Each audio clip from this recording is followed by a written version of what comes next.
Everyone, welcome back to my channel Subhashree's lifestyle. আজকের ব্লগে আমি গরমের জন্য আরেকটা নতুন শরবতের রেসিপি দেখাবো। তো ভাবলাম করব যখন আপনাদেরকেও শেয়ার করি। আজকে করব হচ্ছে তালশাঁসের শরবত। এই সময় তালশাঁসটা ভালো পাওয়া যাচ্ছে, তাই বাবা মার্কেট থেকে এনেছিল। সেটা কয়েকটা পিস নিয়ে সুন্দরভাবে ছাড়িয়ে নিচ্ছি। সম্পূর্ণটা ছাড়িয়ে নিতে হবে, শাঁসগুলো যেন শুধু থাকে। পরিষ্কার করে ছাড়িয়ে নিয়ে গ্রাইন্ডারে দিতে হবে। একটু বেশি পরিমাণে থাকলে শরবতটাও বেশি হয়, তো আমাদের বেশি দরকার নেই, 3-4 গ্লাস হলেই হবে।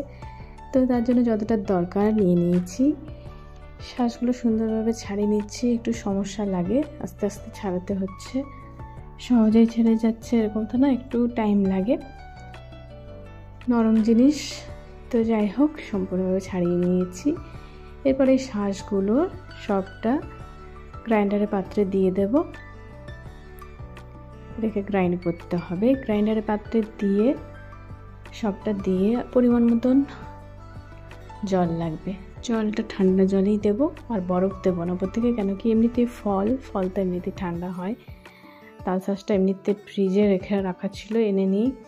তো ঠান্ডা আছে, তারপরে জলটাও ঠান্ডা, সেই জন্য বরফ না দিলেও চলবে, তবু দরকার হলে দিতেই পারা যায়। তো জলটা দিয়ে দিচ্ছি পরিমাণ মতো, য গ্লাস হবে সেই পরিমাণে, সেই হিসাবে জলটা দেওয়া হচ্ছে। জল দিয়ে দিলাম। এরপরে শুধু বেশি কিছু লাগবে না, শুধু দিতে হবে চিনি পরিমাণ মতো, যতটা লাগবে, আর সামান্য পরিমাণে নুন আর গোলমরিচ গুঁড়ো। চিনিটা যতটা মিষ্টি প্রয়োজন, এমনিতে তালশাঁসটা মিষ্টিই হয়, তো মিষ্টি হলেই ভালো লাগবে। আর একটু আর নুনটাও সামান্য লাগবে, খুব বেশি নুন দেওয়া যাবে না। গোলমরিচটাও সামান্য পরিমাণে, খুব বেশি দরকার নেই। এই সব কিছু দিয়ে এরপর গ্রাইন্ডারে মিক্স করে নিতে হবে। গ্রাইন্ডারে মিক্স করলে সম্পূর্ণভাবে একটা স্মুথ ড্রিঙ্ক তৈরি হবে। এটা হচ্ছে বিট নুন, এমনি নুন দেওয়া হয় না, বিট নুন দিলেই ভালো লাগে, টেস্টটা ভালো হয়। তো নুনটা পরিমাণ মতো দিয়ে দিলাম। এরপর ঢাকনাটা বন্ধ করে গ্রাইন্ডারে ঘুরিয়ে নেব। এটাতে যে পরিমাণটা আমি করেছি তাতে 3 গ্লাস মতন হয়ে যাবে, 3 থেকে 4 গ্লাস হয়ে যাবে। গ্রাইন্ডারে সুন্দরভাবে পেস্ট করে নিচ্ছি, ঘুরিয়ে নিচ্ছি, এক রাউন্ডেই হয়ে যাবে, কেন কি এটা নরম জিনিস, খুব বেশি টাইম লাগবে না। তো হয়ে গেল।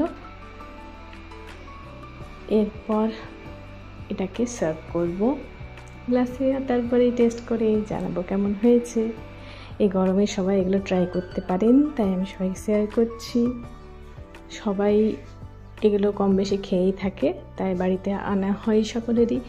তো এরকম মাঝে মধ্যে ট্রাই করতেই পারেন, ভালো লাগবে, নতুনত্ব জিনিস।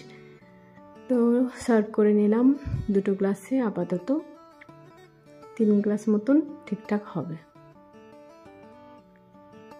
তো এবার আমি ট্রাই করে নেব। দেখতে তো ভালোই লাগছে, খেতেও আশা করি ভালোই লাগবে। দেখে নিচ্ছি কেমন হয়েছে। বেশ ভালোই ঠান্ডা আছে, জলটাও ঠান্ডা ছিল, আর তালশাঁসটাও ঠান্ডা ছিল এমনিতেও। বাহ, খুব সুন্দর হয়েছে, মিষ্টি মিষ্টি, আর গোলমরিচের ফ্লেভারটাও খুব সুন্দর লাগছে। তো যাই হোক, এভাবে আপনারা বাড়িতে করে নিতে পারেন। আমি যেভাবে করলাম, আমার যা যা খেতে মন যাচ্ছে সবই আমি ট্রাই করে বাড়িতে খেয়ে নিই। এরপর শরবত খাওয়া হয়ে গেছে, এরপর একটু সামান্য পরিমাণে দই খেলাম। দই খেতে মন গেল, মা বললো দইটা আছে খাবি, তখন আমি হ্যাঁ খাবো, খেয়ে নিচ্ছি। তারপরে স্নান টান সব হয়ে গেছে, এখন অনেক টাইম আছে, তো কিছুক্ষণ শুয়ে নিচ্ছি, পরে খাওয়া দাওয়া হবে। আজকের ব্লগে সামান্যটুকুই রেখেছি, বেশি বড় ব্লগ করলাম না। তো সেই সামান্য ভিডিও বা ব্লগ আমার কেমন লাগলো সেটা অবশ্যই কমেন্টসে জানাবেন। আমার ব্লগ বা ভিডিও ভালো লাগলে একটি লাইক প্রেস করে দেবেন, আর কিছু সামান্য ছোট্ট কমেন্টস করে দেবেন। আর আমার চ্যানেল এসে যারা নতুন আছেন, ভালো লাগলে চ্যানেলটা সাবস্ক্রাইব করে দেবেন, ফেসবুক থেকে দেখলে ফলো করে দেবেন। নেক্সট আর অন্য ব্লগে দেখা হবে। সকলের সাথে দেখো, পাশে দেখো, সাপোর্ট করো। তাহলে see you next video and good bye, tata.